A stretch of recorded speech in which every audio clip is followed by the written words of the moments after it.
sedang menjadi tren di Belanda untuk menenggok kembali sejarah kolonial. Sudah bukan lagi kontroversi untuk mengatakan bahwa kolonialisme adalah hal yang salah.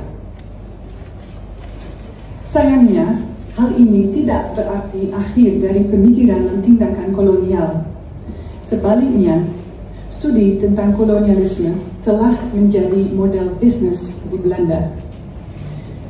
Para jurnalis, sejarawan, kurator, seniman, dan pembuat film meluncurkan proyek demi proyek untuk menyoroti kolonialisme Belanda. Mereka cenderung memberi selamat pada diri sendiri dengan pesan tidak langsung, lihatlah betapa hebatnya kami orang Belanda melihat masa lalu. Banyak dari mereka menerima dukungan dana dari pemerintah Belanda.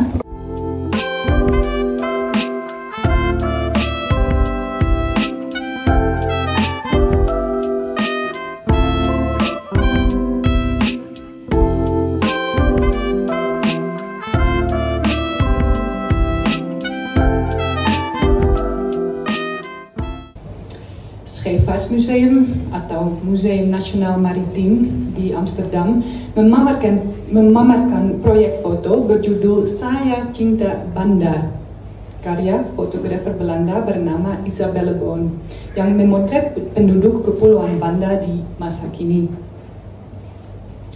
Belum lagi para akademisi Belanda bersatu di bawah bendera Banda Working Group. Mereka berkolaborasi dengan para ahli sejarah dari Indonesia, termasuk beberapa ahli dari Banda. Melalui pertemuan daring, mereka mengadakan serangkaian diskusi meja bundar.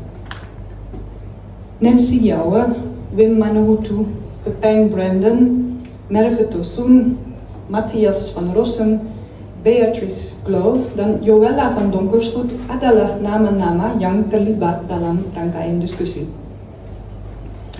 Buku ini juga ikut meramaikan banjir perhatian yang dihasilkan oleh peringatan 400 tahun tersebut. Sebagai salah satu buku yang paling awal terbit pada tahun peringatan itu, buku ini diabaikan oleh banyak rekan sejarawan saya. Buku ini cukup laris, tetapi saya tidak pernah mendapat undangan untuk berbagi wawasan dengan Banda Working Group.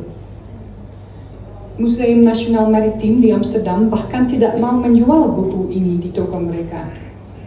Mengapa? Akhirnya, saya tarik kesimpulan bahwa buku saya berisi pesan yang tidak diinginkan. Sejarah telah dipalsukan selama 400 tahun. Pemalsuan sejarah ini masih terus dilakukan oleh sejarawan kontemporer.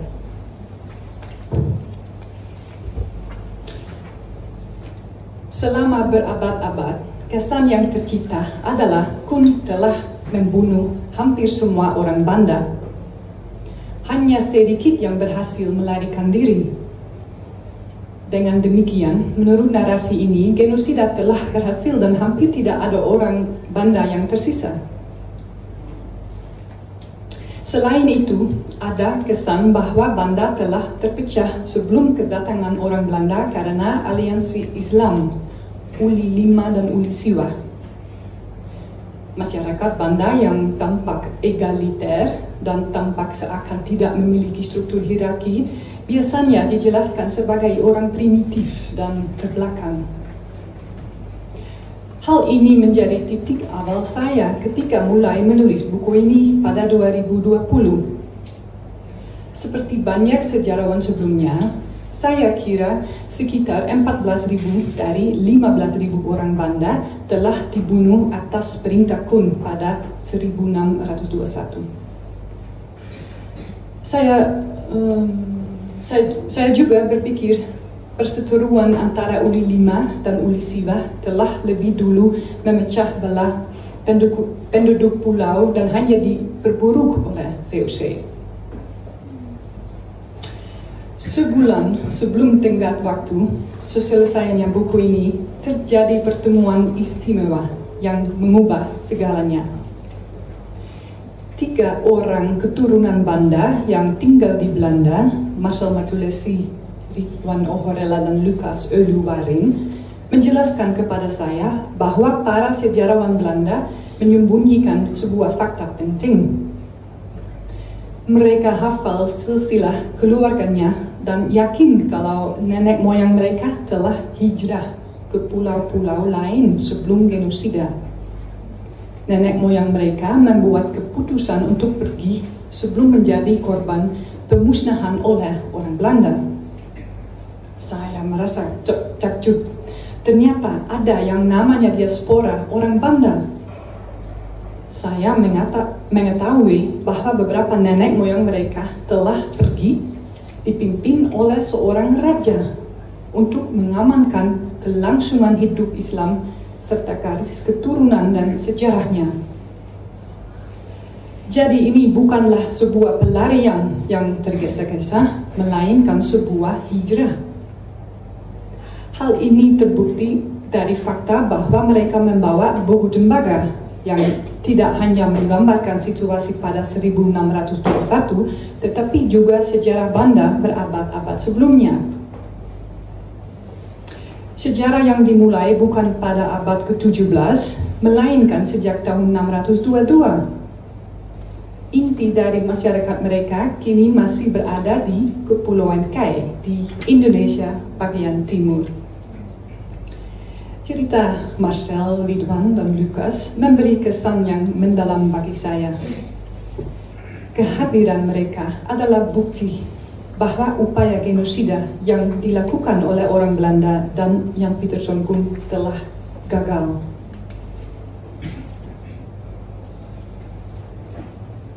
Penghapusan komunitas asli Wandan adalah benang merah dalam buku ini. Saya mau menyampaikan bahwa penghapusan secara struktural ini juga meninggalkan jejak di Indonesia. Perlu ada kesadaran bahwa selain melakukan kekerasan brutal, penjajah juga memutarbalikkan kebenaran. Jika sejarawan Indonesia tidak kritis terhadap sumber-sumber Belanda, mereka berisiko ikut menyebarkan kebohongan kolonial. Sebuah contoh bagaimana tipu daya Belanda hadir di Indonesia adalah film Banda The Dark Forgotten Trail, film dokumenter dari tahun 2017 karya sutradara J. Subiakto. Film dokumenter itu menggambarkan sejarah Kepulauan Banda sejak masa prakolonial hingga masa kini, namun tidak secara eksplisit menyebutkan komunitas Wandan. J. Subiakto meminta saran dari para ahli Belanda, termasuk sejarawan Maluku Belanda Wim Manehutu. Manehutu menulis pada 2021 untuk menanggapi sebuah unggahan di Facebook yang merujuk pada film tersebut. Memang benar bahwa film dokumenter ini berfokus pada Banda itu sendiri dan kisah tentang berbagai diaspora orang Banda tidak muncul. Kemarahan pada 2017 juga berkaitan dengan gagasan yang mengatakan bahwa tidak ada lagi orang Banda asli yang tersisa. Film ini tidak mengatakan hal itu. Sepertinya tidak ada yang salah. Apa yang sebenarnya dia katakan adalah bahwa para pengunjuk rasa dari diaspora Wandan yang turun ke jalan pada 2017 untuk menghentikan pemuturan film di Ambon tidak berarti apa-apa. Bahkan dia juga mengatakan bahwa apa yang saya angkat dengan buku saya tidak penting. Penghapusan dan pemutarbalikan sejarah itu ternyata tidak terlalu buruk. Namun saya percaya penghilangan komunitas diaspora bukanlah hal kecil. Hal ini cocok dengan historiografi Belanda yang sering memberi kesan bahwa hampir tidak ada penduduk asli yang selamat.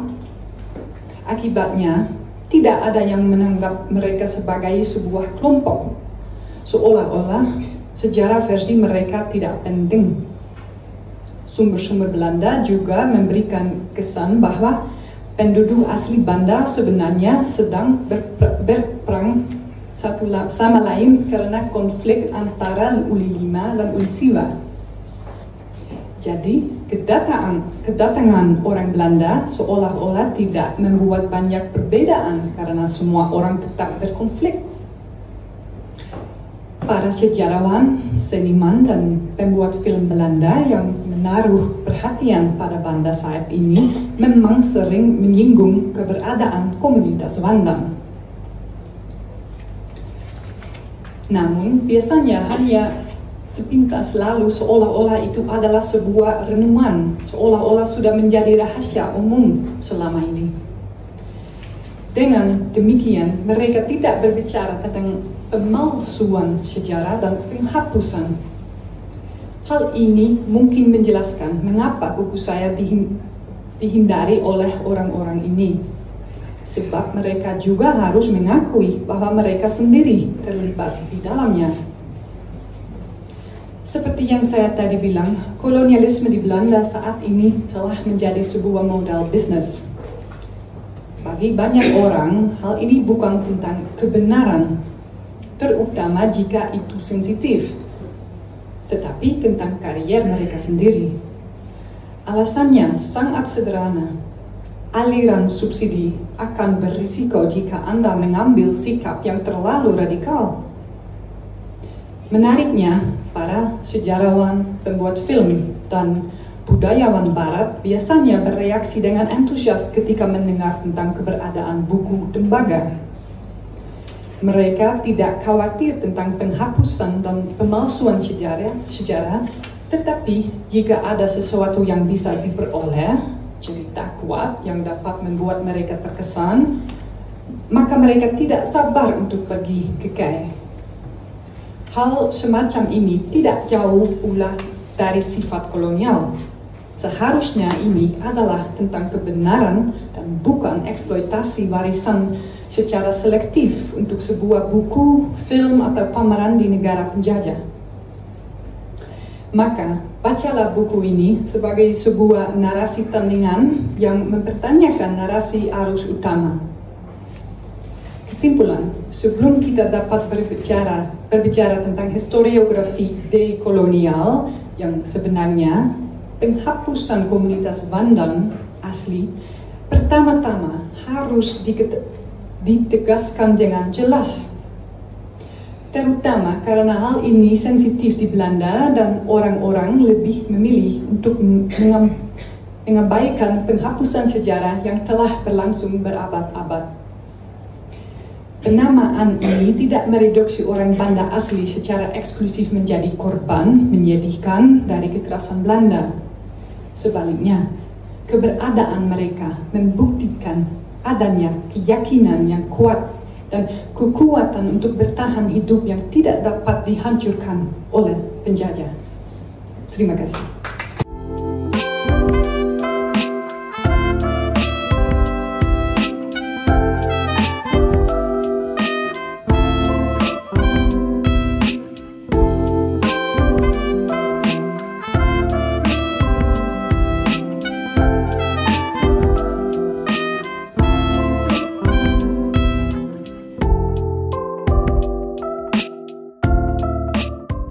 Diskusi buku sekarang ini bukanlah yang pertama, karena buku ini sudah diluncurkan atau dibahas di beberapa kota yang lain, di Malang, di Surabaya juga, dan bahkan juga sebelumnya juga di Jakarta, di Museum Sejarah.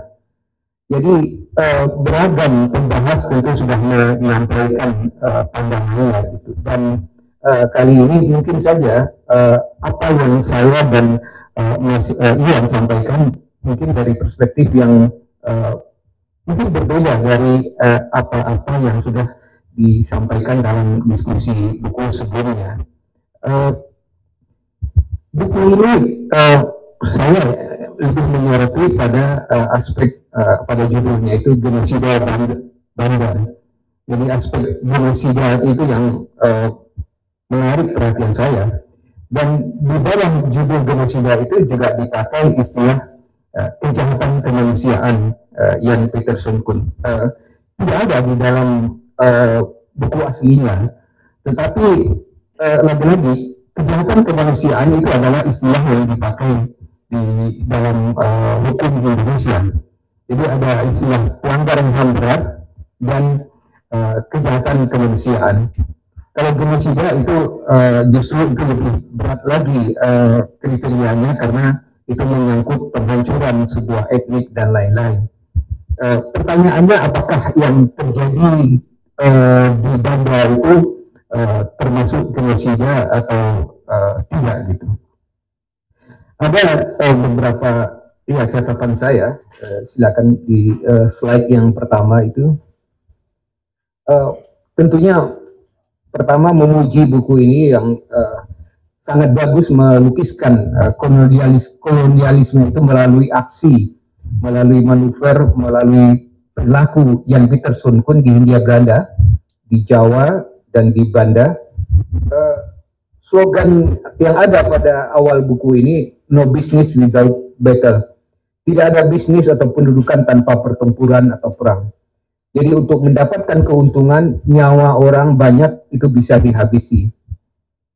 Di dalam buku ini memang tidak disebut, tetapi kekerasan yang menghabiskan nyawa orang dalam rangka kepentingan ekonomi itu juga dilakukan oleh kolonial Belanda waktu itu. Jadi ada Hongi Tochten, pelayaran Hongi di Maluku itu juga termasuk kekerasan yang mempunyai aspek ekonomi. Yang dilakukan oleh Jan Pieterszoon Koen bukan saja melakukan genosida di Banda, tetapi sebelumnya pada tahun 1619 ia juga menghancurkan Jayakarta. Di dalam buku ini disebutkan ada 1.000 tentara VOC mendarat di Jayakarta, menyerang 11 kapal Inggris, menghancurkan tembok dan menyisir penduduk. Dan di atas kehancuran Jayakarta ini baru terbangun kemudian Batavia gitu. Tujuan buku ini memberikan gambaran sejarah tentang perilaku dan manuver Jan Pieterszoon Koen yang belum banyak ditulis setelah terbitnya disertasi Kiers tahun 1943. Lalu tujuan yang kedua yang bagi saya ini menarik, menjelaskan bahwa sistem kolonial itu terkait dengan kekejaman, dengan kekerasan. Ada temuan di dalam buku ini ya, bahwa tidak semua penduduk Banda itu tewas dalam genosida tahun 1621. Sebanyak 1.700 orang Belanda. Kita tentu bisa pertanyakan lagi angkanya itu sebesar itukah atau sekecil itukah, kemudian mengungsi ke pulau yang lain, Pulau K, bukan Seram. Jadi mereka ini yang kemudian ditemui, keturunannya ditemui oleh Marjolein di Belanda. Dan ini tidak pernah disinggung di dalam sejarah Indonesia maupun Belanda gitu. Kelebihan buku ini menurut saya karena menceritakan juga apa yang terjadi di Belanda. Menampilkan latar belakang perang 80 tahun Belanda melawan Spanyol.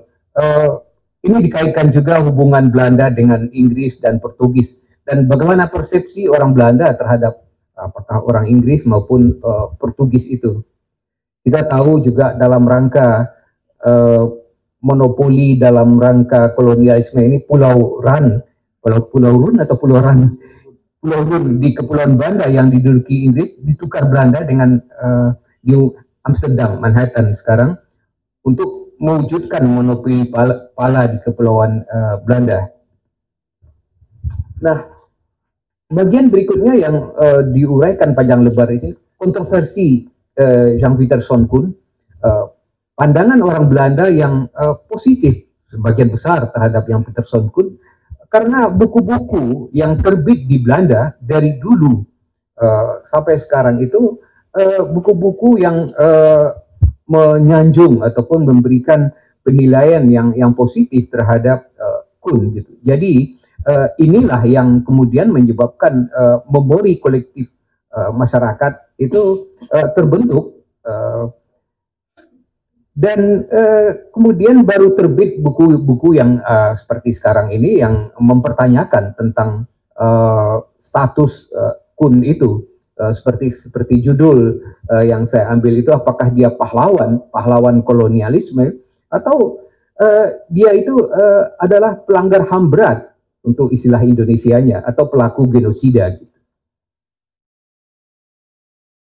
Yang kemudian juga bagi tambahan juga ingin saya sampaikan di sini bahwa orang juga bertanya bahwa Kun itu meninggal di Jakarta di dalam pada tahun 1629. Ada yang mengatakan karena disentri, ada kolera, ada juga yang mengatakan karena memang dibunuh oleh seorang perempuan.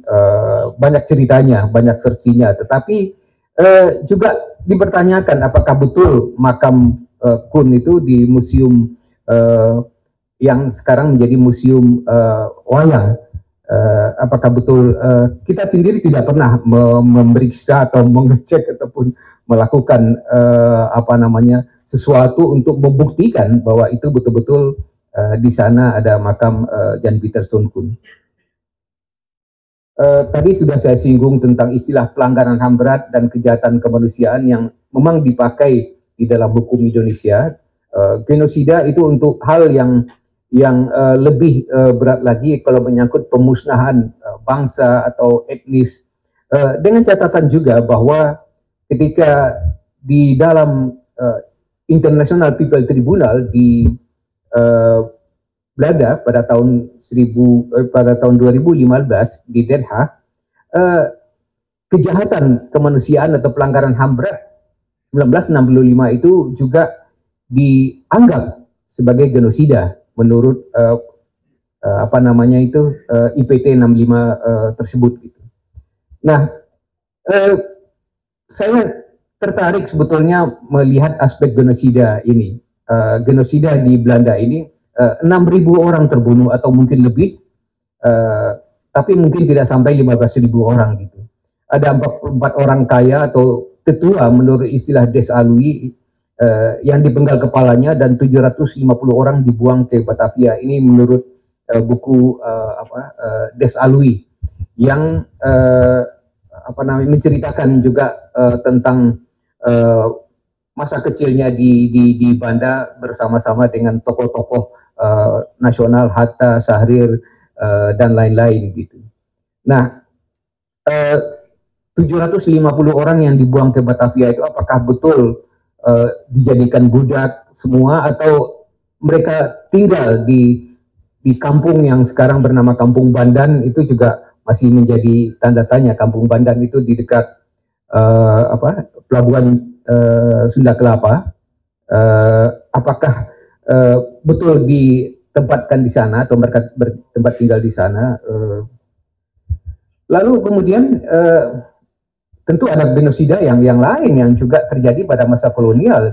Genosida yang terjadi tahun 1740 di Batavia, di Angke, yang memakan korban sampai 10.000 orang. Dan yang terakhir tentunya genosida yang sesudah Indonesia merdeka, genosida di Indonesia pada tahun 65 yang memakan korban 500.000 jiwa.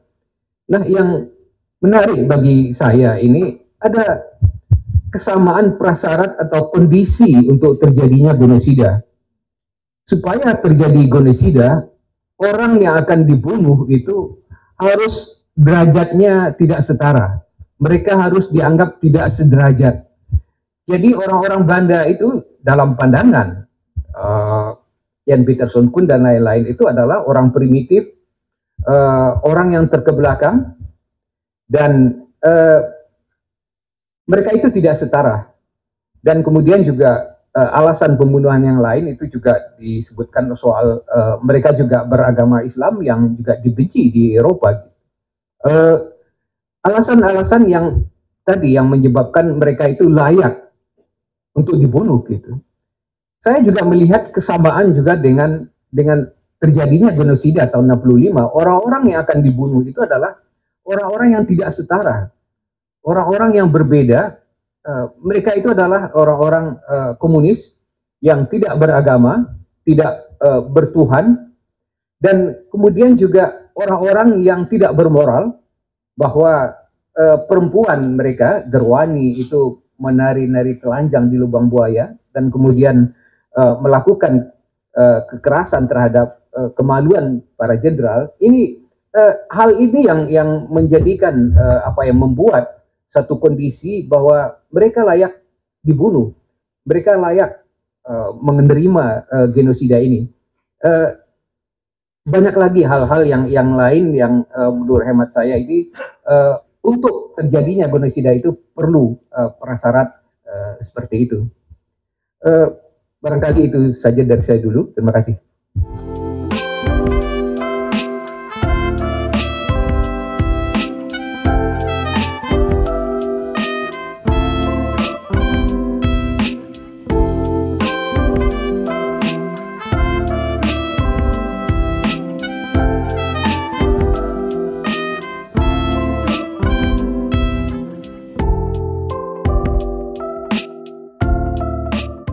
Jadi ketika di Belanda tidak dapat berita tentang ekspedisi de Houtman, mereka mengirim Willem Barents ke utara untuk mencoba jalan ke pusat rempah lewat utara dan gagal, tapi mereka terdampar di Novaya Zemlya ini. Nah, pada periode ini, tadi saya ngobrol dengan Maria juga, ada hal yang menarik. Bagaimana ketika Eropa terus bergerak ke barat, ke pusat rempah, ke timur, pada saat yang sama kita di Jawa, di Nusantara semakin ke darat. Ini pada periode ini ketika orang berlayar, ada diceritakan juga tentang sedikit soal pelayaran. Dari Eropa sampai Afrika Selatan itu biasanya sudah kurang 30%. Karena penyakit, bunuh diri, dan lain-lain, atau desersi. Nah, dalam kondisi ini, itu yang saya sedang cari jawabannya di buku ini. Apa sih dasar alasannya si Kun melakukan kekerasan? Kan mereka sudah unggul secara militer dan lain-lain, walaupun memang berulang kali berdagang disebutkan orang kaya ini tidak bisa dikendalikan. Oh, dengan tanpa monopoli Belanda tetap untung. So the profits still needs like 300 folds dari apa yang biaya mereka beli rempah di buku ini dengan apa yang mereka bawa ke Eropa. Jadi banyak hal-hal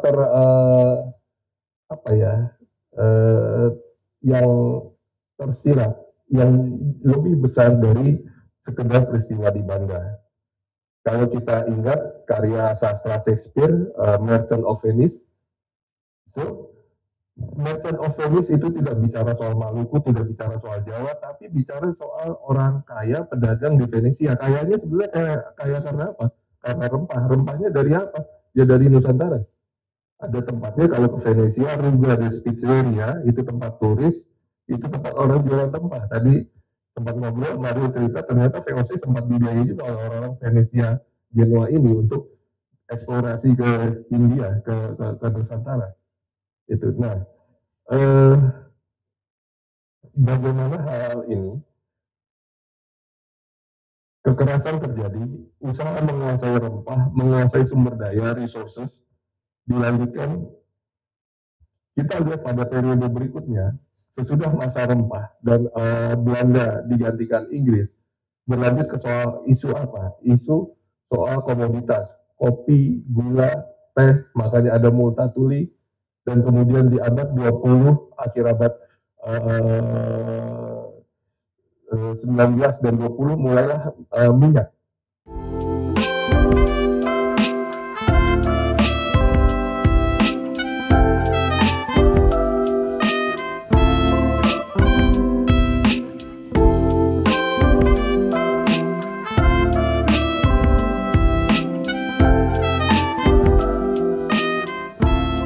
Banda ini bicara soal pala rempah yang kemudian berganti pada penguasaan kopi, gula, teh, kemudian berganti pada penguasaan minyak dan gas, kemudian berganti sekarang pada salah satu isu adalah soal rare earth minerals, yang salah satu dan juga komoditas termasuk diantaranya nikel yang akan menjadi game changer pada periode yang baru yang akan dikuasai dengan kekerasan, sementara yang punya tanah hanya menjadi penonton, Kemudian kita lihat ini yang menguasai kemudian akan mengatur, tadi ada World Reserve Currency, dari guilders ke pound sterling, ke US dollar, dan kemudian the next question, China akan seperti apa.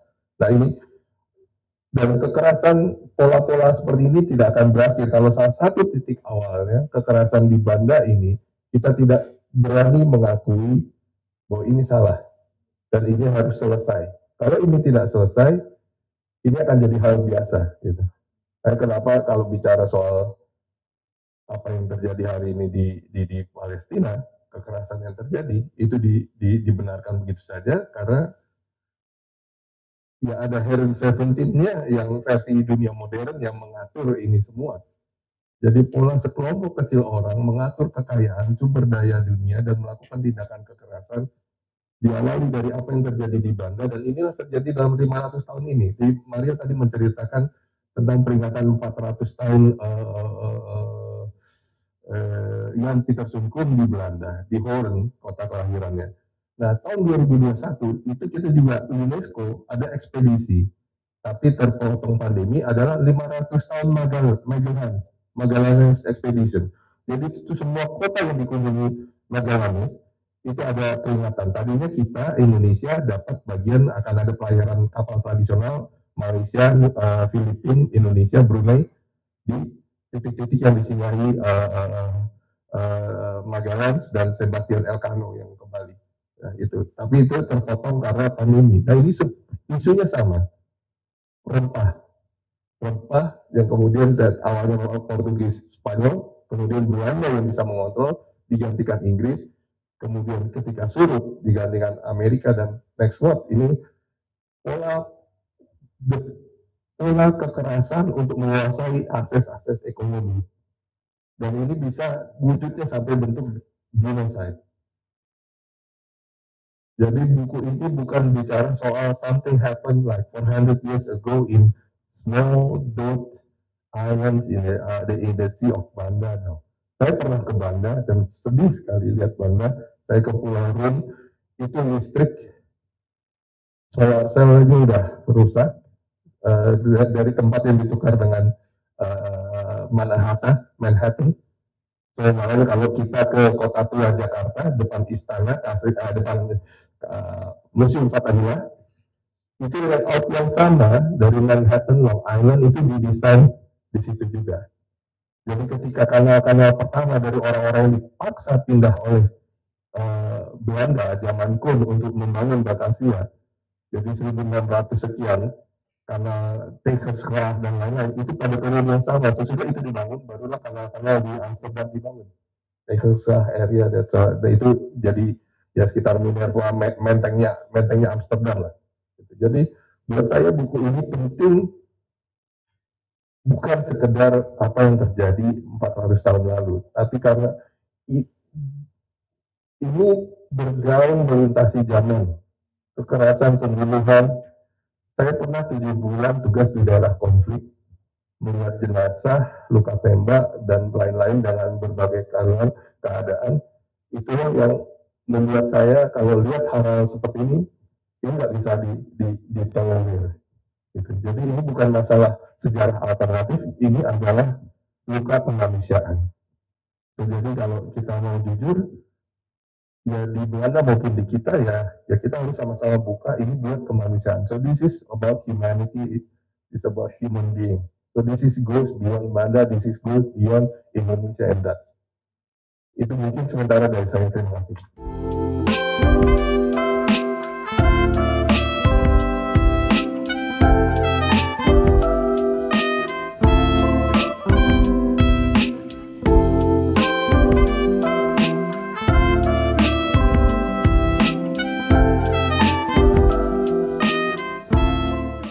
Ini pulau di Rusia, Novaya Zemlya, Milan.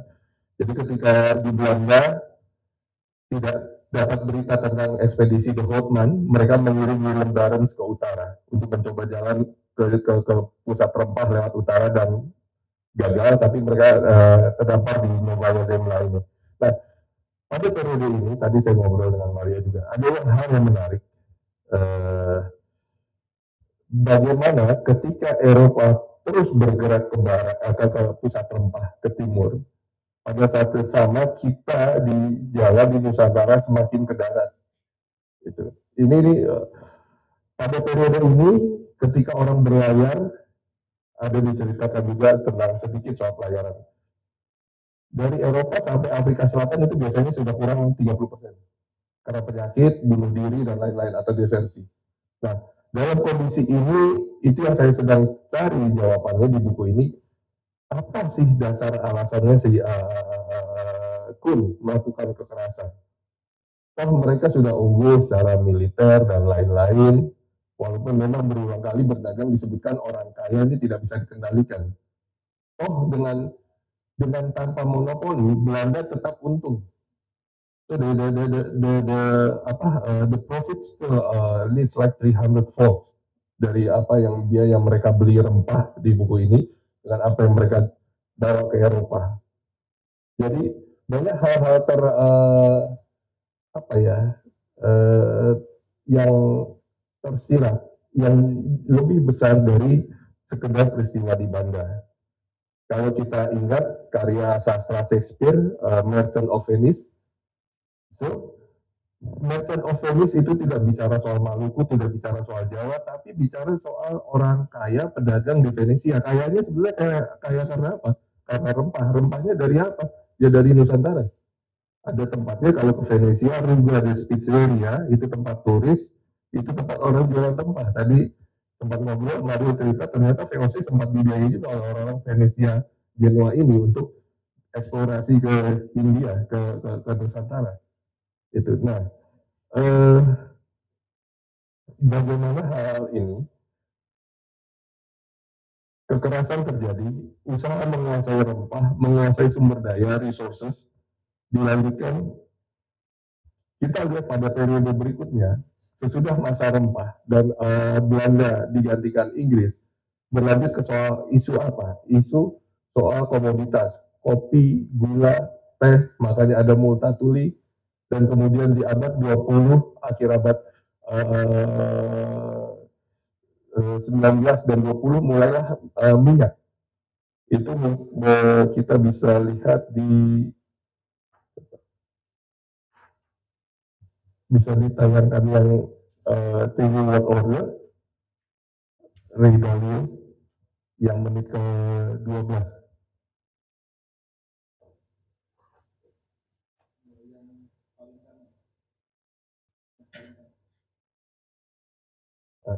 Dari ini ahli ekonomi Amerika.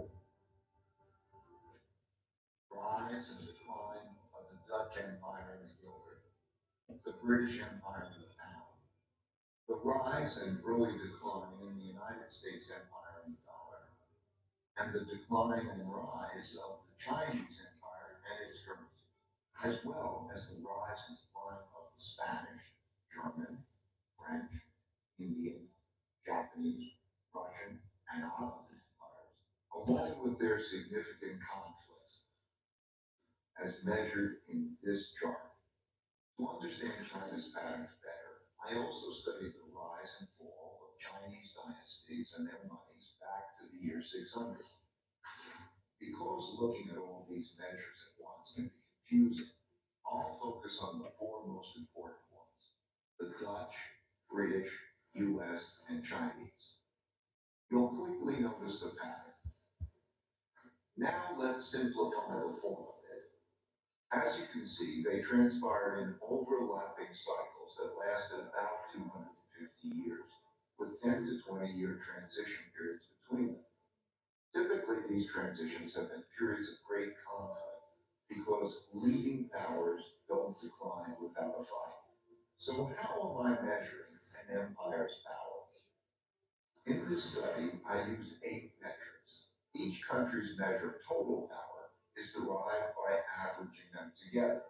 They are education, inventiveness and technology development, competitiveness in global markets, economic output, share of world trade, military strength, the power of their financial center for capital markets, and the strength of of their currency as a reserve currency. Because these powers are measurable, we can see how strong. Oke, bisa di stop. Terima kasih. Ini dia ahli hedging dari Amerika dan dia mereview sejarah ekonomi dan tadi. Ini buat saya sangat relevan dengan soal Banda. Banda ini bicara soal pangan rempah yang kemudian berganti pada penguasaan kopi gula teh, kemudian berganti pada penguasaan minyak dan gas, kemudian berganti sekarang pada salah satu isu adalah soal rare earth minerals yang salah satu dan juga komoditas termasuk diantaranya nikel yang akan menjadi game changer pada periode yang baru yang akan dikuasai dengan kekerasan sementara yang punya tanah hanya menjadi penonton. Dan kita lihat ini yang menguasai kemudian akan mengatur tadi ada World Reserve Currency dari guilders ke pound sterling ke US dollar dan kemudian the next question China akan seperti apa. Nah ini dan kekerasan pola-pola seperti ini tidak akan berakhir kalau salah satu titik awalnya kekerasan di Banda ini kita tidak berani mengakui bahwa ini salah dan ini harus selesai. Kalau ini tidak selesai, ini akan jadi hal biasa. Gitu.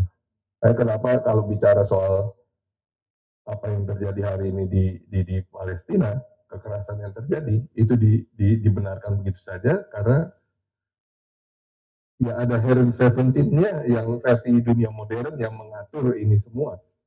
Jadi pola sekelompok kecil orang mengatur kekayaan, sumber daya dunia dan melakukan tindakan kekerasan diawali dari apa yang terjadi di Banda dan inilah terjadi dalam 500 tahun ini. Jadi Maria tadi menceritakan tentang peringatan 400 tahun Jan Pieterszoon Koen di Belanda, di Hoorn, kota kelahirannya. Nah, tahun 2021 itu kita juga UNESCO ada ekspedisi, tapi terpotong pandemi adalah 500 tahun Magalhanes Expedition. Jadi itu semua kota yang dikunjungi Magalhanes itu ada peringatan. Tadinya kita Indonesia dapat bagian akan ada pelayaran kapal tradisional Malaysia, Filipina, Indonesia, Brunei di titik-titik yang disinggahi Magalhães dan Sebastian Elcano yang kembali. Nah, itu. Tapi itu terpotong karena pandemi. Nah ini isunya sama, rempah yang kemudian awalnya Portugis, Spanyol, kemudian Belanda yang bisa mengontrol digantikan Inggris. Kemudian ketika surut digantikan Amerika dan next world ini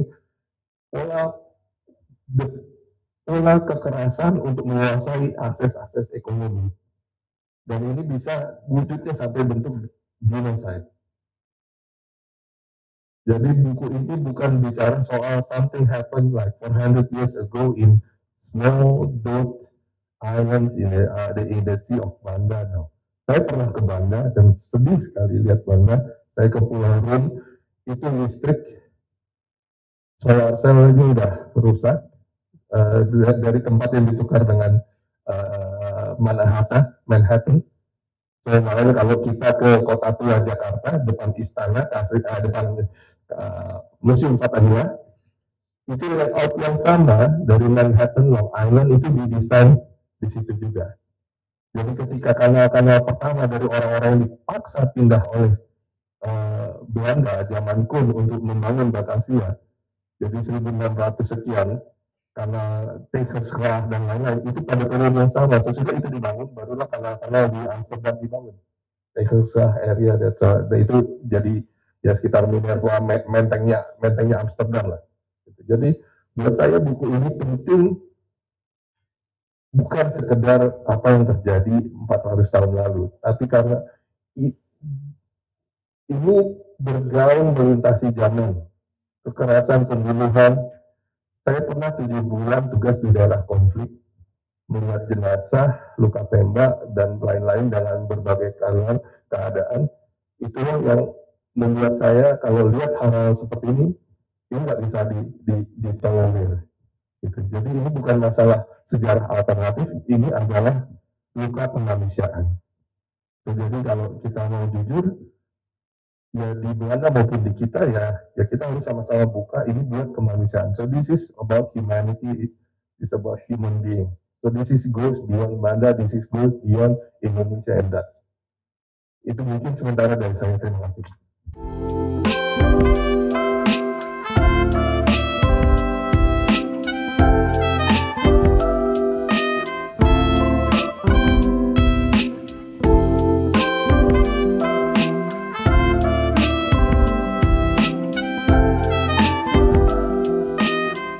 Saya mau bertanya, bagaimanakah pandangan Kun terhadap pada Islam, dan kenapa walaupun dia benci pada Islam, tapi kota Batavia itu mayoritasnya Muslim? Itu pertanyaannya. Pada Pak Iwang Ong, mengapa sih negara kita dikutuk mewarisi kekerasan, mewarisi 65, kemudiannya yang terakhir tahun 98 dan berikutnya lah. Kenapa itu tidak negara kita walaupun merdeka tetap aja kayak melakukan kekerasan seperti itu? Saya tanya terutama mengenai demografi yang pada sekarang kan saya percaya bahwa ada sebagian yang memang masih sempat kabur sebelum kejadian 16/21 itu. Ada yang ke K, ada yang entah kemana lagi gitu. Saya bahkan tidak tahu apakah ini Kampung Bandan ini memang itu pelariannya orang Banda atau ada bilang atau mungkin orang-orang Banda yang dijual sebagai budak, saya kurang tahu.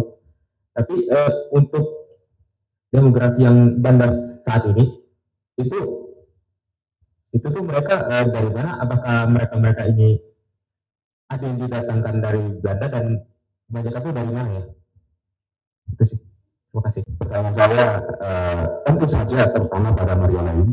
Tapi kalau boleh ketiganya, apa pandangan Mario lain dan juga Pak T dan Pak Iwan pernyataan bahwa Indonesia dijajah 350 tahun oleh Belanda? Apa pandangan masing-masing? Itu tadi bahkan menjadi pembuka dari pihak Fransada Collection, bahkan dikatakan harus masuk museum rekor segala. Terus terang, posisi saya pribadi adalah saya sangat kritikal, sangat sinis terhadap pernyataan itu. Tapi saya pengen pernyataan pendapat masing-masing pembicara dalam hal itu. Yang Mario lain boleh jawab bahasa Inggris atau bahasa Indonesia, tapi jangan bahasa Belanda. Terima kasih.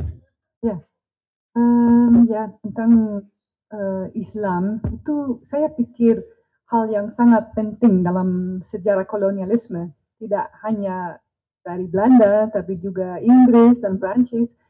Karena saya juga menulis itu dalam buku saya.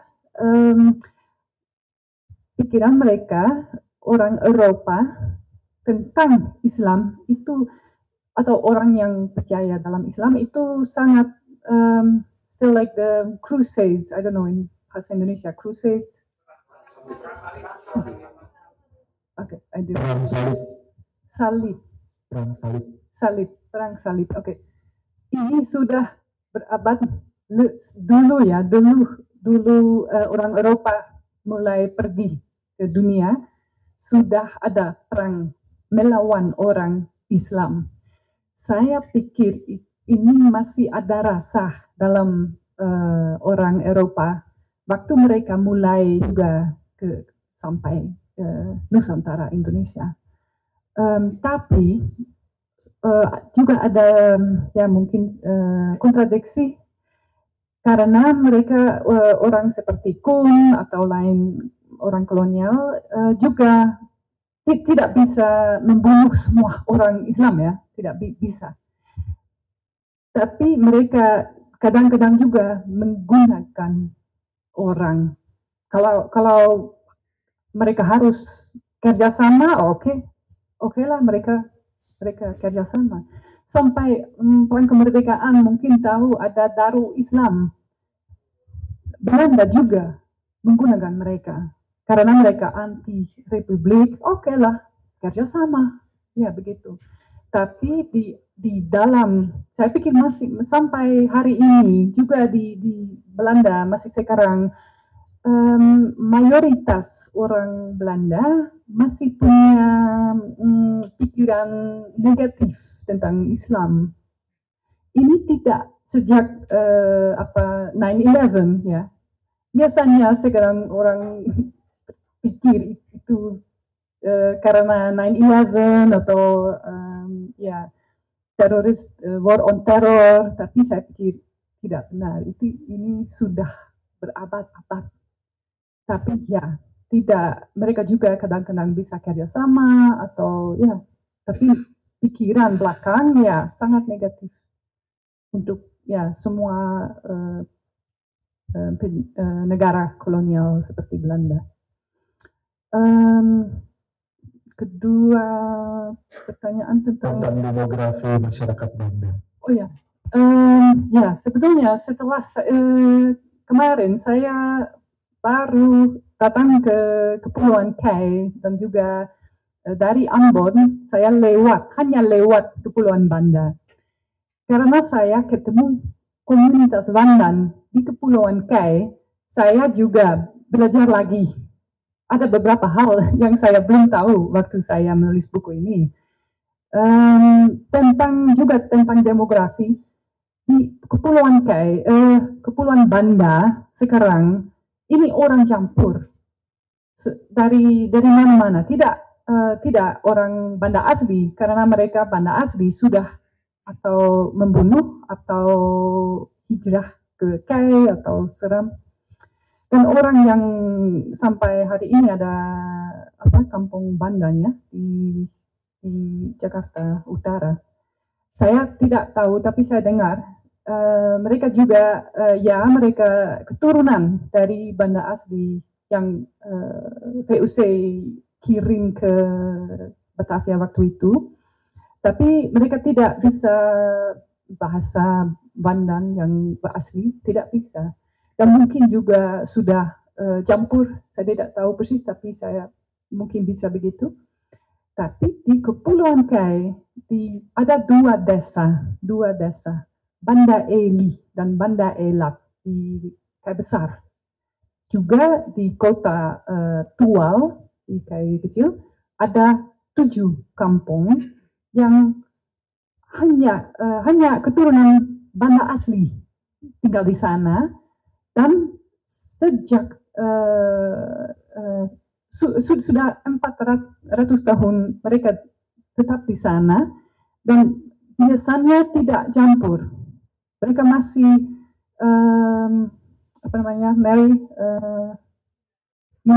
menikah dengan orang Bandan.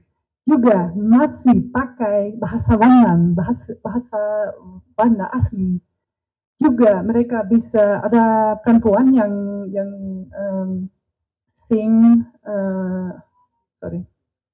my Indonesian dan lewat menyanyi perempuan yang menyanyi tentang sejarah dan lewat ini anak-anak bisa belajar. Semua mereka tahu. Sudah dari kecil mereka tahu. Dan juga saya ketemu orang yang masih seperti emosional. Bisa ada tears. Ya, kalau mencerita tentang sejarah ini. Saya pikir ini sangat penting untuk mengakui mereka. Ya, benar. Ada banyak orang keturunan Bandan di seluruh Maluku dan juga mungkin di sini di kampung Banda. Tapi yang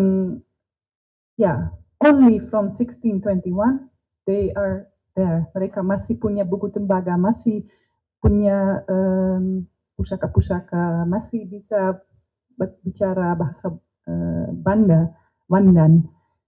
Dan ini saya pikir ini penting untuk mengakui karena saya sudah menjelaskan dalam presentasi saya, dalam buku sejarah biasanya tidak ada informasi tentang mereka. Kemarin, beberapa minggu lalu di bulan Februari, topik Banda di Belanda lagi topik dalam media besar seperti media mainstream media tentang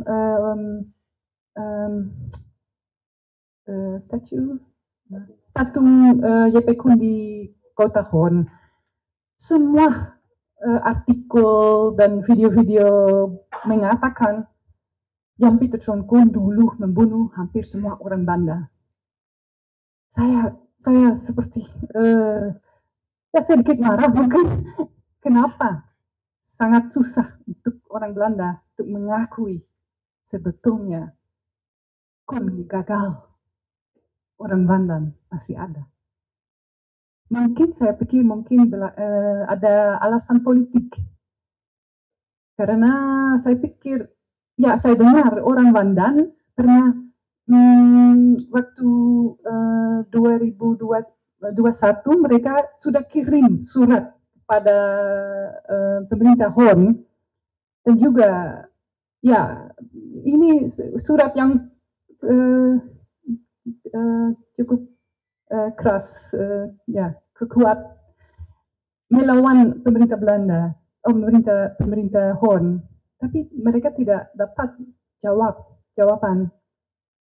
Mungkin di Belanda mereka sedikit takut mereka, saya tidak tahu, tapi ya semoga Anda dan kita bersama bisa berakhir penghapusan mereka, oke?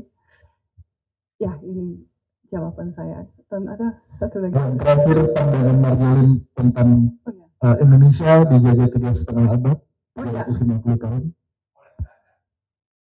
Ya, oke, ya. Ya, sering saya dengar ada orang yang saya pikir juga ada buku dengan judul saya pikir juga komunitas Bambu yang menerbit buku ini, that 350 years the Dutch did not colonize Indonesia for 350 years. Tapi saya tidak setuju dengan judul ini. Saya pikir ya itu 350 tahun.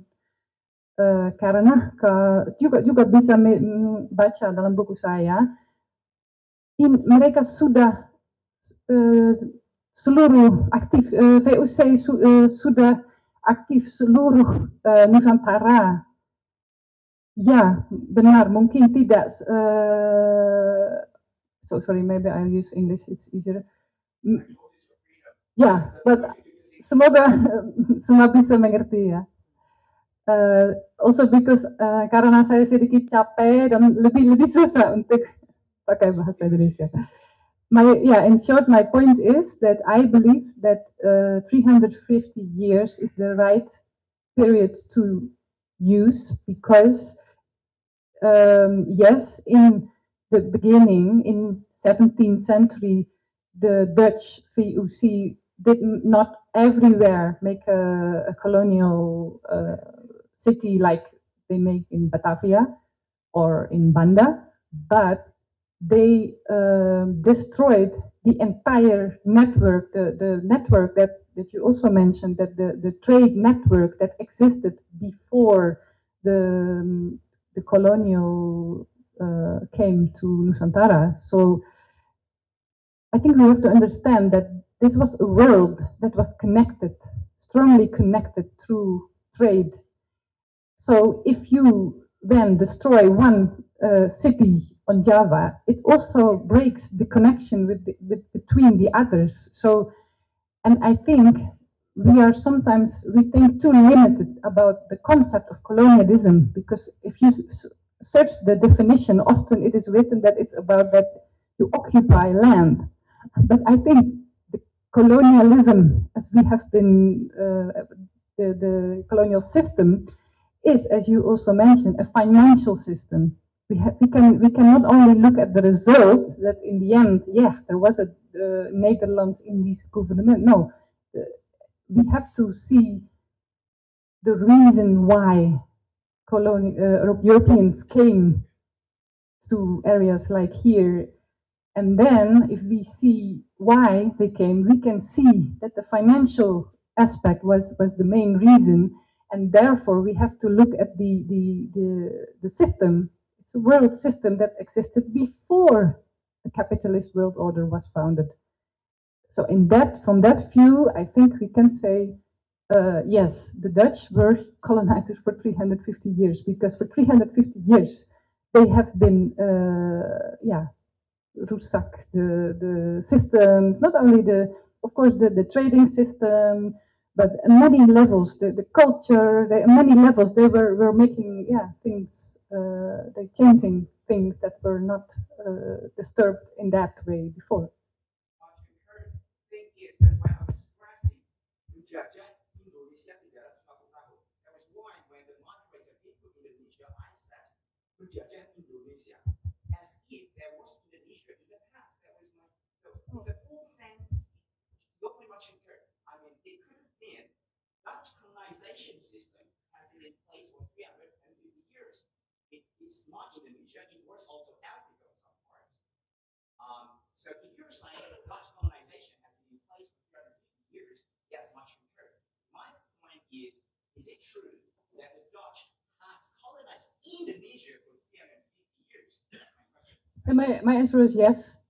I believe yes. Indonesia. Yeah. It has been Indonesia. So you only want to make the point that because there was not a negara like Republik Indonesia. Okay, well, in my opinion, that's. I mean, we are talking. I mean, we can have a discussion about nationalism, a nation state, and why Indonesia was founded and on what basis. But I do think that the area that we are now calling Indonesia, that since 1945 is an independent country, that before, of course, there was not the concept of nation state, of course. That's obvious because the nation state was actually a concept of the colonialists. The colonial countries came up with this concept because they know how to use this, you know. But I do think that the countries that liberated themselves from the occupation, from the colonial occupations, use this concept in their benefits. So I do believe that countries that fought themselves free from colonialism have a different concept or use of nation state than the European nation states. That's my opinion.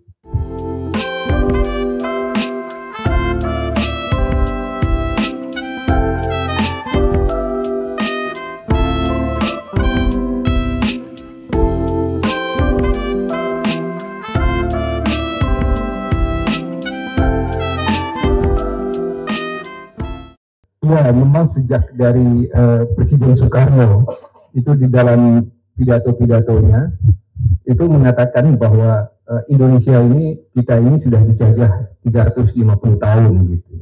Dan kemudian kita berjuang untuk merebut kemerdekaan. Tetapi pertanyaannya, apakah bangganya gitu? Apakah ada rasa bangga gitu, tanda petik ya, kita dijajah selama itu gitu.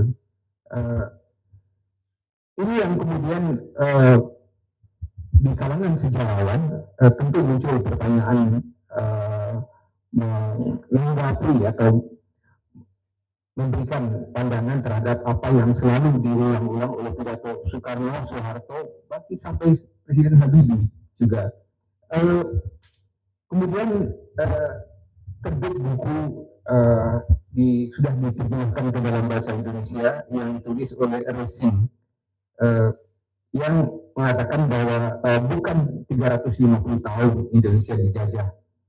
Resim adalah seorang ahli hukum. Dia mengatakan sampai pada tahun 1900 itu masih ada perjanjian yang dibuat oleh Belanda itu dengan kerajaan kecil di Sulawesi gitu. Jadi kalau dua integrasi itu membuat perjanjian, artinya Belanda belum menguasai kerajaan itu gitu. Dan kita tahu sendiri juga bahwa Aceh pun juga baru ditaklukkan itu baru pertengahan setelah abad ke-20 gitu, setelah tahun 1900 gitu. Jadi tidak semua wilayah yang sekarang menjadi Indonesia itu dikuasai oleh Belanda itu selama 350 tahun. Memang orang Belanda pertama kali datang ya 350 tahun yang lalu, tetapi kan bahwa mereka ada di sini 350 tahun ya, tapi bahwa mereka otomatis itu menguasai seluruh Indonesia itu kan yang dibantah gitu.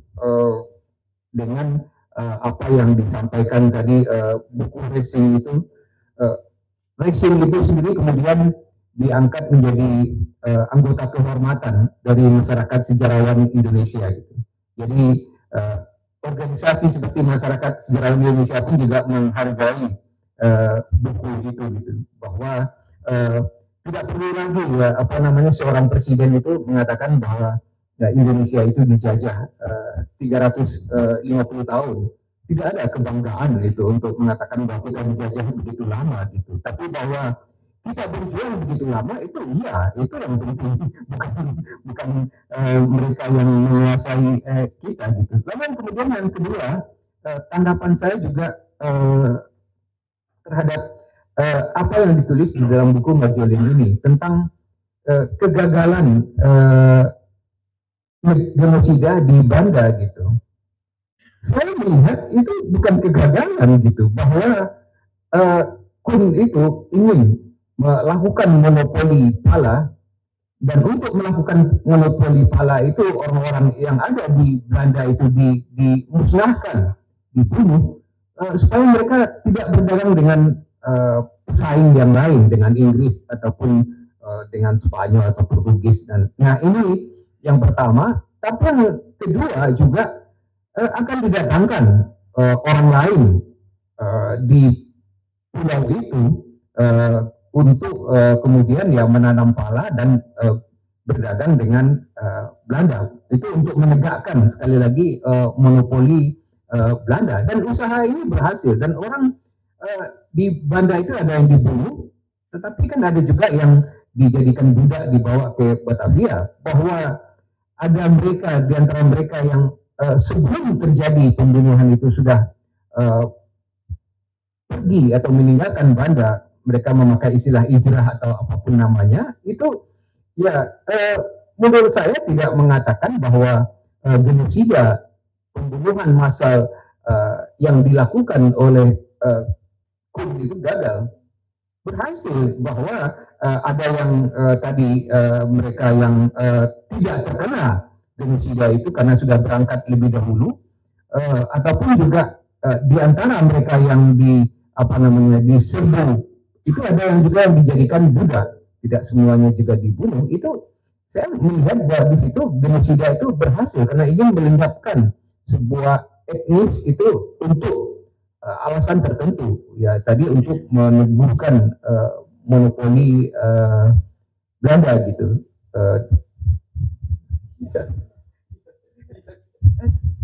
Ya, saya juga, karena saya mengatakan Kun gagal karena orang Bandan yang juga bilang begitu, tapi mereka benar tidak maksud tidak ada genosida, ya benar ada genosida yang ya lanjut, atau karena result akhirnya ada kepulauan yang empty, tidak ada orang, ya.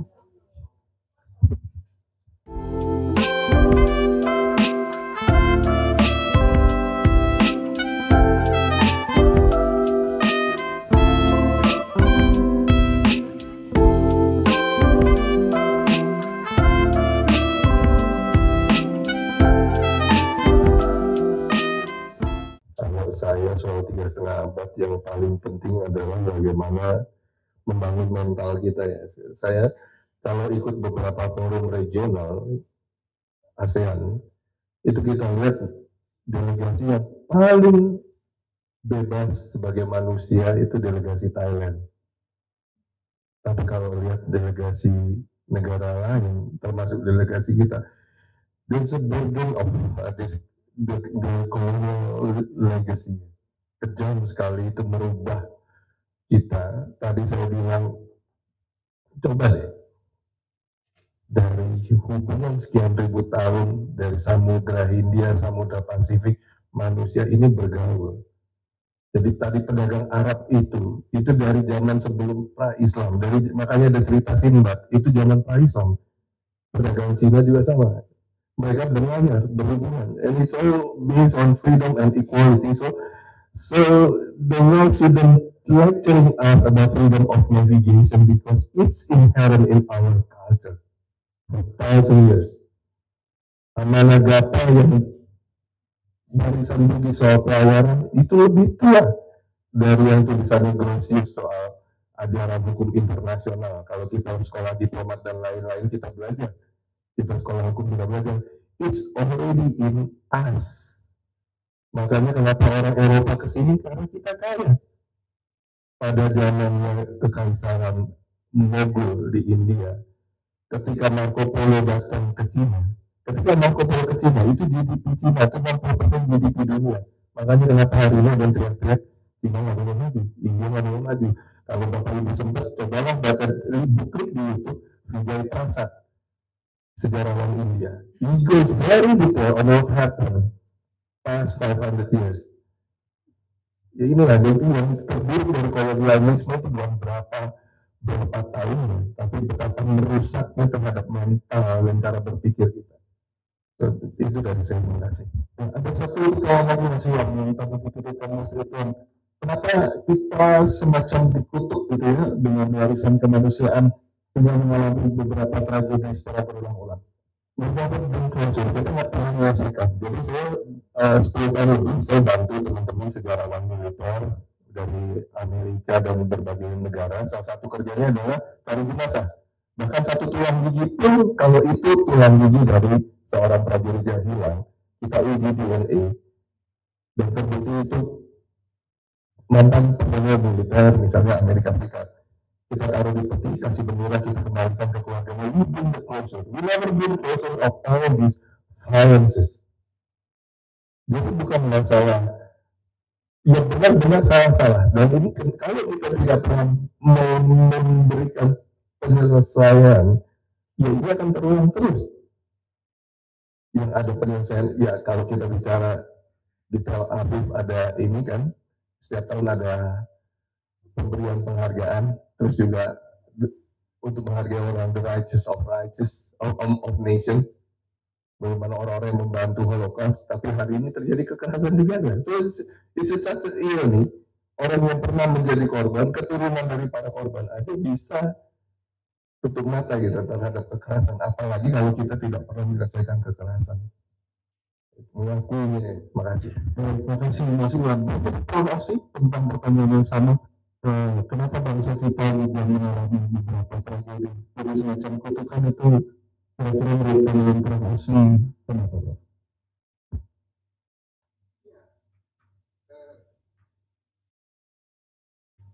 Jawabannya sama seperti Bung Iwan tadi, bahwa kita ini tidak pernah menyelesaikan persoalan masa lalu itu. Saya ambil contoh yang kasus yang lebih simpel ya, yaitu penculikan. Sesuatu yang terjadi ya pada masa revolusi kemerdekaan di Indonesia ini, penculikan. Sahrir itu pernah diculik, Tan Malaka itu pernah diculik oleh kelompok yang berbeda gitu. Penculikan itu sesuatu yang tidak dipersalahkan gitu, dan itu terjadi dan berlanjut terus sampai pada tahun 80-an di dalam pidato Presiden Soeharto di Pekanbaru tentang ada upaya untuk mengganti Undang-Undang Dasar 45 dan Pancasila. Dan dia mengatakan bahwa penggantian itu dilakukan oleh MPR yang bisa melakukan itu. Dan dia mengatakan bahwa hal itu tidak akan mungkin dilakukan. Kenapa? Karena seandainya 50% setuju untuk melakukan perubahan Undang-Undang Dasar 45 ataupun Pancasila itu, dan 50% yang lain itu menolak, maka dia katakan culik aja satu orang dari yang setuju itu. Jadi Soeharto pun juga mengatakan culik itu solusi gitu. Itu berlanjut lagi pada tahun 97, 98. ketika terjadi masalah, culik saja itu terjadilah penghilangan paksa. Itu juga dalam rangka ya bagian dari rangkaian culik yang sudah dimulai dari tahun 45 itu tidak diselesaikan. Culik itu diadili, tetapi kita tahu sendiri apa hukumannya gitu. Hukumannya itu terjadi, tapi kan tidak sepenuhnya berjalan gitu. Jadi ini contoh bahwa hal-hal yang dibiarkan itu akan terulang kembali, dan mungkin juga pada masa yang akan datang akan terjadi lagi penculikan terhadap wartawan, terhadap aktivis atau siapapun gitu. Karena ini tidak pernah dituntaskan gitu, bahwa orang memang tidak boleh, petugas hukum itu atau petugas keamanan tidak boleh melakukan penculikan gitu. Terima kasih.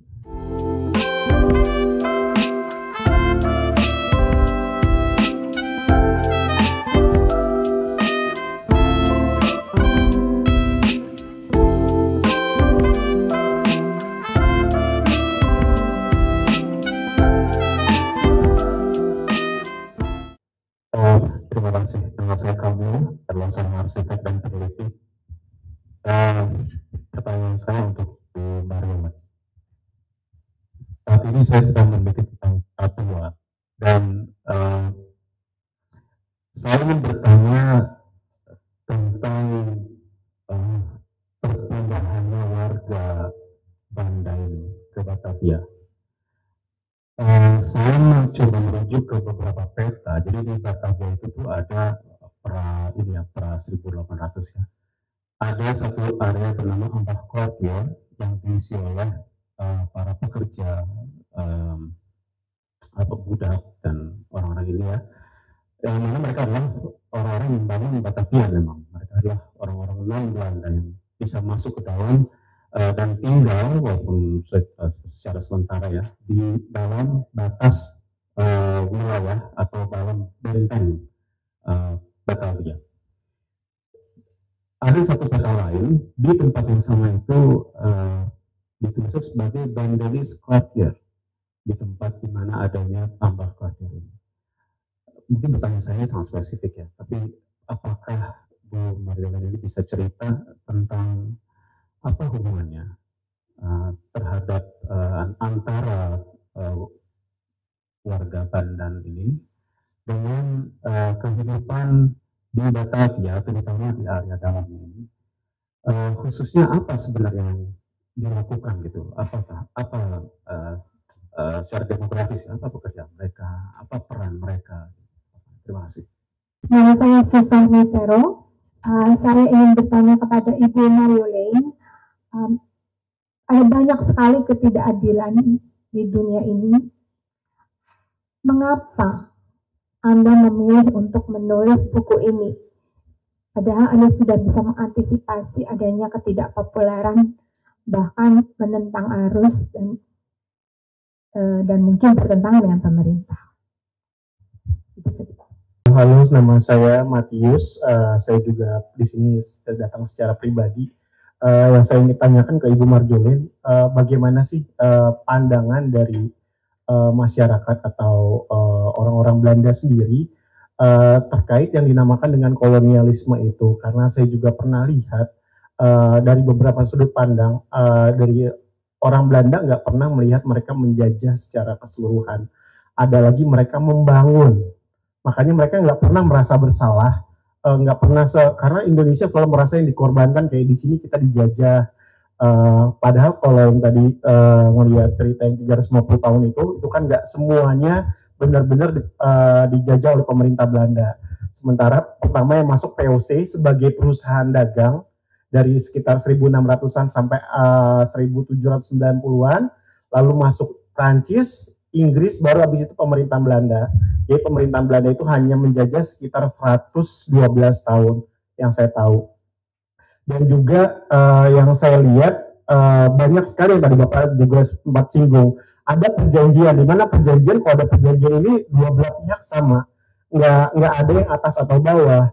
Dan juga kalau kita ngelihat pada pembangunan Anyar Panarukan yang di ini oleh Dendles, di situ para pekerja juga dibayar. tapi upahnya diambil oleh bupati setempat yang akhirnya sebenarnya menurut saya mereka nggak ngejajah.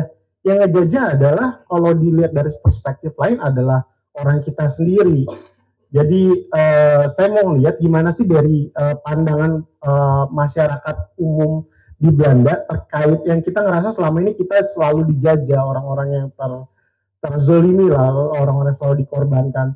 Tapi emang ada nggak sih emang sudut pandang yang kayak enggak kok, selama ini juga kita juga ngebangun, makanya ada politik balas budi di mana dibangun sekolah, dibangun Stovia, orang-orang pribumi dibuat untuk sekolah. Itu adalah politik balas budi yang pada tahun 1900-an awal digerakkan supaya untuk membangun, bukan untuk menjajah. Karena kalau kita benar-benar untuk menjajah, itu akan dibuat bodoh terus gitu. Gimana sih ininya? Terima kasih ya. Menarik bagaimana tadi dari sisi VOC itu menganggap bagaimana perebutan hegemoni terhadap Banda itu juga bagian dari Crusades atau istilahnya perang suci. Ya, itu bagaimana istilahnya turun-temurun, kemudian sampai di zaman penjajahan itu kembali terulang. Hal yang sama saya temukan juga bagaimana orang-orang Banda terutama di Ambon itu melihat bagaimana penjajah itu datang, mereka juga menganggap itu sebagai sebuah perang suci. Bagaimana orang non-Islam ketika dia menggambarkan diri sebagai orang Islam, dia akan melihat penjajah itu sebagai non-Islam atau Kristen maupun Katolik. Nah, itu menganggapnya sebagai juga sebuah perang suci. Nah, apakah kemudian Marjolin di dalam penelitiannya ini menemukan sisi itu? Jadi bagaimana sudut pandang masyarakat yang zaman sekarang dengan melihat peristiwa-peristiwa yang sudah berlalu? Apakah itu tetap dianggapnya sebagai sebuah perang suci atau hanya sebagai semacam perebutan hegemoni saja? Kemudian bisa kedua, bagaimana konteks penjajah lain terkait dengan Portugis, kemudian yang saya membaca kebetulan tadi ada Imam Rojani yang dia membahas tentang itu, di mana setelah Banda itu dikuasai Belanda, Portugis itu masih berlayar di seputaran Banda dan sekitarnya, terutama berperang melawan itu. Nah, kemudian bagaimana VOC juga akhirnya menghegemoni itu. Nah, apakah kemudian genosida ini terus berlanjut atau hanya berhenti dengan Banda saja? Itu sih pertanyaan saya. Terima kasih.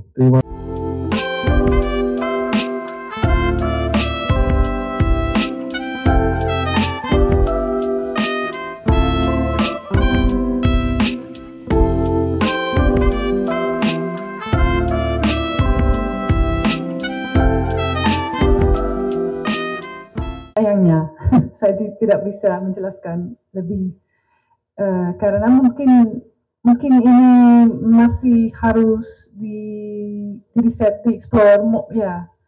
Saya karena ini tidak topik yang paling penting untuk buku saya hanya membaca beberapa buku, saya ambil informasi, tapi tidak ada banyak informasi tentang mereka. Semoga ada sejarawan yang bisa bikin penelitian tentang mereka. Baik, lalu pertanyaan dari Bu Susan Misero. Oh ya. Dari banyak ketidakadilan, kenapa memilih topik ini? Ya, sebetulnya saya tidak memilih. Saya merasa topik ini memilih saya karena waktu tahun 2020 penerbit Belanda hubungi saya dan tanya seperti tugas mau menulis buku tentang Jan Pieterszoon Koen dan Banda karena dia tahu tahun 2021 akan tahun peringatan di Belanda. Dia pikir, akhirnya ternyata tidak ada satu buku yang menjelaskan. Karena biasanya dalam buku-buku sejarah ya selalu ada informasi sedikit tentang Banda, tapi tidak ada satu buku yang menjelaskan semua. Ya, karena itu dia hubungi saya. Dan juga karena saya ketemu keturunan 3, saya juga ya merasa seperti ini harus terjadi seperti itu. Mungkin ya 400 tahun cerita ini di apa namanya dipendam, ditutupi. Ya, menutupi, dan mungkin akhirnya sekarang zaman ini akhirnya kebenaran diungkap. Ya, saya merasa seperti ini. Dan tidak hanya Banda, mungkin saya mulai dengan sejarah Indonesia karena ini sudah 14 tahun yang lalu saya mulai belajar tentang perang kemerdekaan karena kakek saya dulu kirim ke Indonesia, Jawa Timur, dia marinir Belanda. Tapi di Belanda kami tidak dapat edukasi atau informasi tentang apa kami melakukan di Indonesia waktu itu. Jadi saya ingin tahu, kakek saya sudah meninggal, tapi ya saya ingin tahu bagaimana, kenapa dia harus ke sini. Ini ya alasan awal ya. Dan ketika dari Mas Matius tentang pandangan masyarakat Belanda soal kolonialisme. Oh ya, tentu saja ada beberapa kelompok. Saya pikir juga di sini tidak ada satu pendapat. Di Belanda ada kelompok yang ya seperti politik kanan yang pikir penjajah itu tidak masalah, itu biasa, itu bagus untuk orang Indonesia. Ya, mereka ada banyak pikir seperti ini. Sekarang kami punya ada politikus Belanda bernama Geert Wilders, mungkin pernah dengar. Dia juga begitu. Dan beberapa tahun yang lalu ada apa namanya questionnaire sort of research tentang pendapat negara Belanda dan negara Inggris, negara Prancis, dan tentang pendapat orang biasa tentang kolonialisme itu bagus atau tidak. Negara Belanda yang the percentage itu persentase which is the highest, that is pro, that believe that colonialism was something good. So di negara Inggris juga ada orang begitu, tapi persentase lebih rendah. Ya.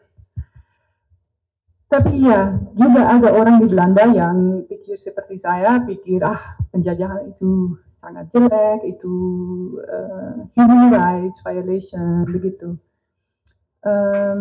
Tapi biasanya what I miss is what you also mentioned. What I miss is that we don't see it as a world order. So a system, an occupation system.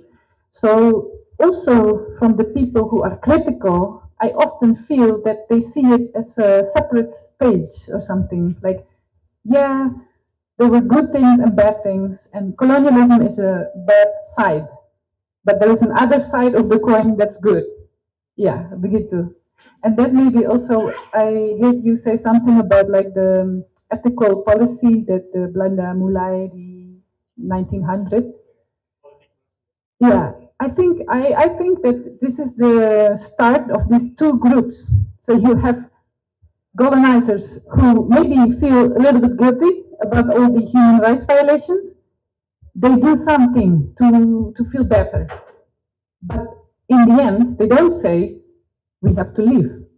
They still wanted to be here, and they still make a story that yeah, that yeah, we are bringing whatever education and I think I see this the two groups, so the hardline colonial groups and the soft colonial group reflected currently in the debate in Belanda. So you have people who say, yeah, colonialism was bad, but still they do not recognize it as a system, as a system of exploitation, of human rights violation that covers the whole world. You know, that is not just Belanda and Indonesia. No, that is a world order, capitalist world order that uses any means necessary to get what they want.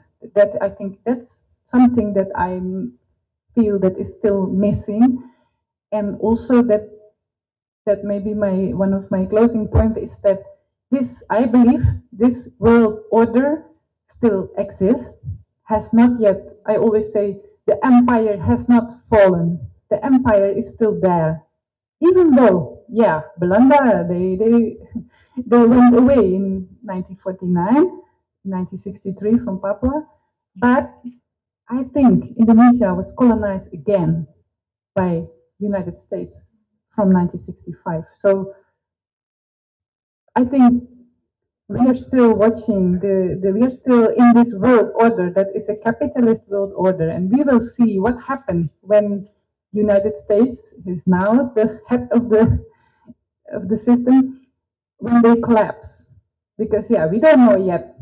I don't. We just had a discussion about that. Some people say that China is the new colonizer, but I do not agree with that, because I think what people like the slogan of Jan Pieterszoon Koen, that there is no trade without war, that is not for everybody the rule, right? So we don't know. I think if you see how many United States, how many military bases they have around the world, I don't think that China has so many military bases around the world. Have they violently invaded a country and crushed the complete financial system and the culture and blah, blah, blah, blah, blah? I haven't seen that. So maybe we will see another world order coming up, but at this point, I think we're still living in the old world order is still there, but who knows, maybe we will witness the fall of it. Ya, pertanyaan terakhir, apakah ada di dalam buku ada mengulas kaitan antara genosida Banda dengan perang salib misalnya tadi? The exact question. Apakah ada ulasan di dalam buku relation between the Banda genocide with the crusade?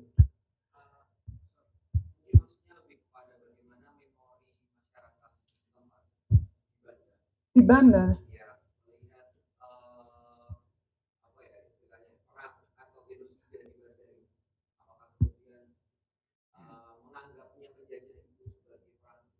So you want to know for the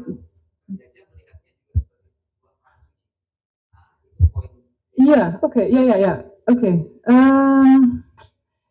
Saya pikir what I know from the history is that Banda asli actually give the equal chance to the Belanda, to the Portuguese to become trader in their island. They give the sort of kantor like office place. Here you can have it. Tapi karena mereka tidak mereka mau monopoli, tidak they were not satisfied with an equal position. So I think because the Banda people were actually so welcome to at least offer them an equal place, I think from the beginning it was not immediately here we have people from Europe and Christians and we hate Christians. No, it doesn't seem like that. At the other hand, I do waktu saya di KAI, saya mereka juga ada pikiran tentang ini. Mereka merasa that the agama is very important reason in this whole history. That is why they say that they keep the Islam until now. So they feel that the Christian faith was also used to divide and conquer. And I think we can recognize that as easy to recognize that it was used first by the Portuguese, but also by the Dutch, although the Dutch are having the image that like the Portuguese, the Dutch did not use their religion, but I do think differently. I think the Dutch also used the religion as a tool to divide and conquer. So yeah, whether at that time it was felt by the Bandanese as the Perang Sudi, I don't know exactly. At least they offered them an equal place. But now when you talk with the Wandan Komunitas Wandan, yeah, they always mention that that the VOC hated Islam so much. So it is something in the collective memory that plays a role. Ya. Oke, semoga terjawab ya. Terima kasih. Mungkin untuk yang terakhir saya ingin meminta closing statement dari para narasumber di depan. Mungkin dari Mas Iwan dari diskusi hari ini, apakah ada closing statement yang bisa disampaikan pada kita? Terima kasih. Kalau penutupan dari saya ya ini, buku ini jangan cuma dilihat dari persoalan di Banda. Satu, soal kekerasan ini harus we have to bring the closure. Jadi harus diselesaikan. Ini salah satu titik untuk menyelesaikan yang baik dari sekian banyak kekerasan yang kemudian terjadi di periode berikutnya dan sekarang adalah ini. Karena ini adalah titik awal dari dunia kita 500 tahun ini yang kita, kalau dengar cerita kolonialisme, ya inilah awalnya 500 tahun terakhir. Jadi bukan waktu yang singkat, ini mengubah wajah dunia, bagaimana terjadi dunia yang tidak seimbang, bahkan sesudah Perang Dunia II pun tetap ada istilah Global South, di mana kita seperti negara-negara yang kaya, tapi nggak rakyatnya sengsara begitu. Karena sistem seperti ini yang dipraktekkan, yang tadinya dikuasai bukan oleh Belandanya, tapi oleh Heren 17, sekelompok orang-orang kaya, dan sekelompok orang-orang kaya ini juga yang sekarang mengatur imperium yang punya pangkalan militer ratusan jumlahnya di seluruh dunia. Jadi buat mereka, penduduk dunia 8 miliar ini adalah statistik demografi. Buat saya, kita ini manusia, punya hak yang sama, harusnya punya kesempatan yang sama. Di buku Mario Lane diceritakan tentang ada rencana pameran dengan yayasannya Roosevelt, keluarga Franklin Roosevelt, kelihatannya mulia, tokoh dunia. Ya kalau kita tahu, dia pegawai negeri, beliau kaya raya dari keluarga Delano, kakeknya, yang adalah Raja Opium, yang dalam sejarah Inggris dan Amerika disopankan sebagai China trade. So this is happened because they lost the war, they got the deficit in trade with China, so they forcing exporting opium, poisoning. Well, basically it's like the cartel in Mexico, supported by the government, selling drugs to the US openly. And this is what they did in the 18th century, and shaping the world we live today, and funded the most prestigious campuses in the US. Name it, Ivy League, Oxford, Cambridge, every single this respected institution funded by this blood money, and also slavery and everything. Not don't forget. So this is a good start to bring closer. Thank you. Oke, Mas Iwan, Prof. Asfi, mungkin.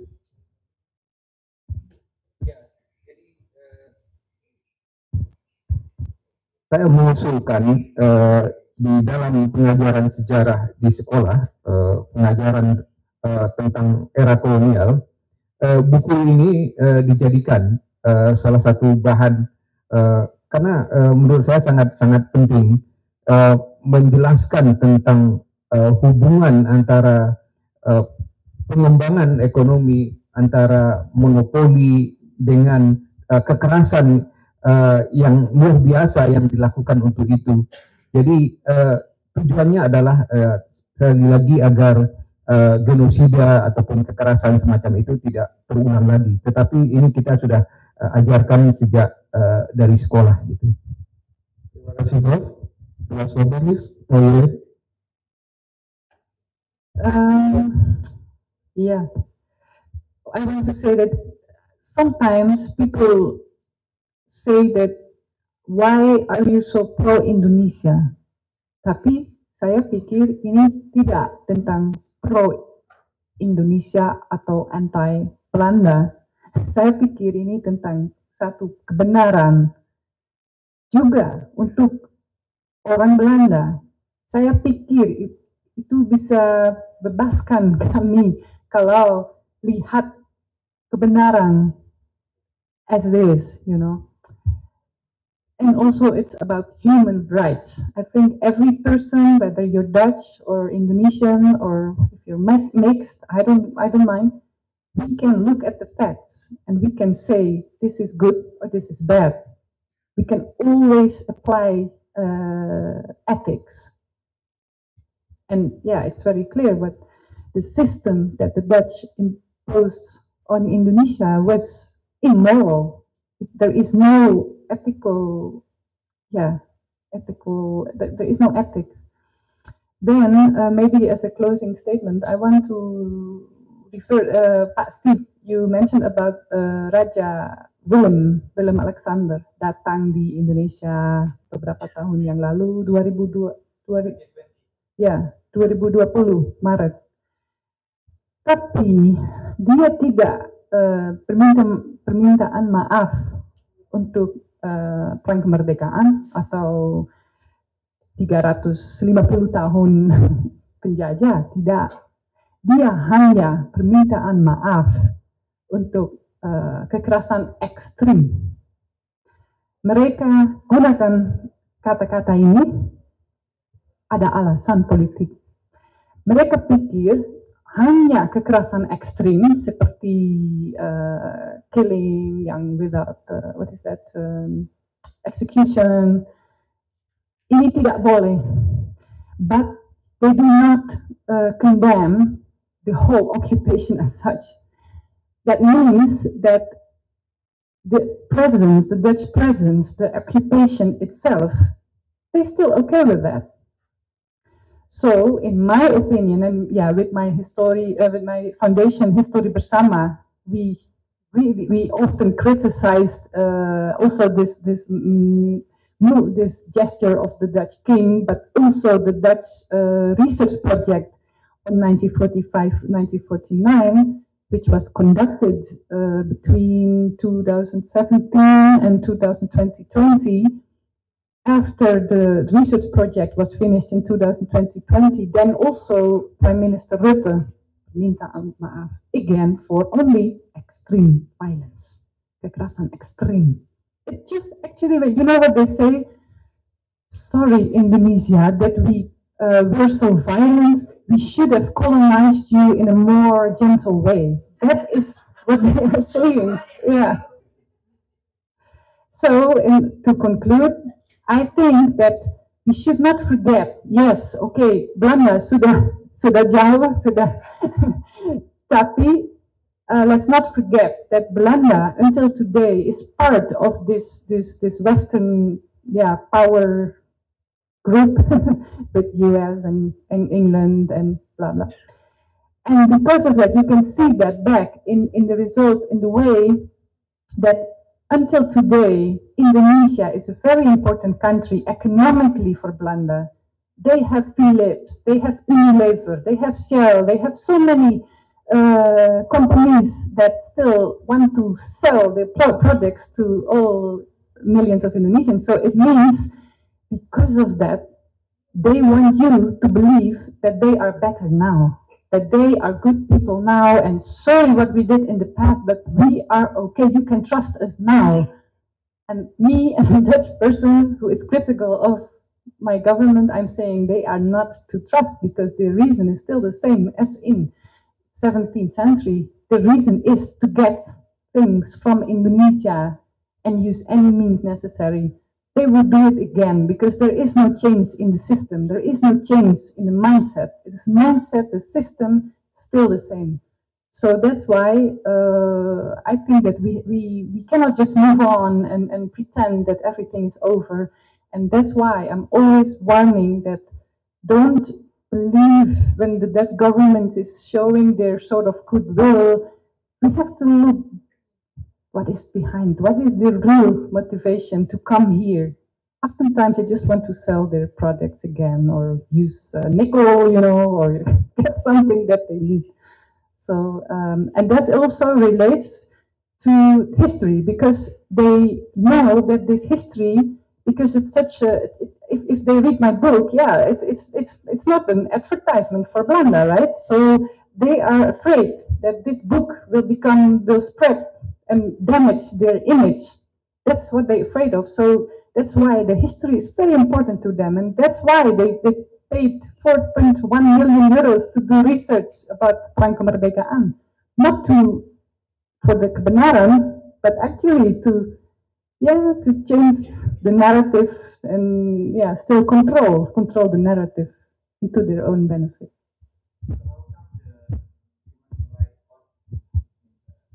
Good question. Yeah, why is the International Court in The Hague?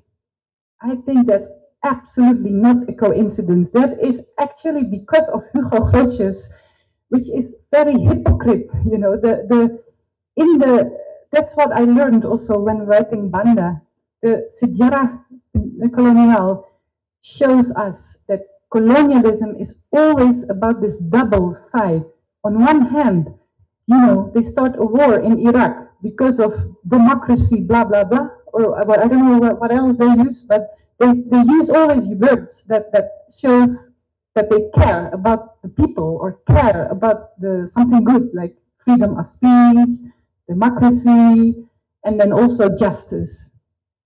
While in fact, they are the ones that violate the rules that they made. You know, all this, I also write this in Banda, that in all these international law agreements that we are now having in the world, that were not made with the colonized peoples on the table. There were only colonizers on the table who made the laws, while they were still occupying so many countries around the world, including Indonesia. So this is the contradiction. These laws were not made with the intention to protect the colonized peoples, not at all. It was made to protect the colonizers, to be able to do all this without being harmed. So they use it as a stick to hit other countries, but it is not used. So I think it's very interesting what is happening now in The Hague, that so many cases, also by Indonesia, by South Africa, is brought in against Israel, because it's actually, the court is not used, it's not made for this. It's made to use the court to hit other countries that are not listening, that are not, you know, it's I don't know how to explain, but maybe you get my message that, yeah, I do think it's not a coincidence that exactly The Hague is the city of justice. It's ridiculous.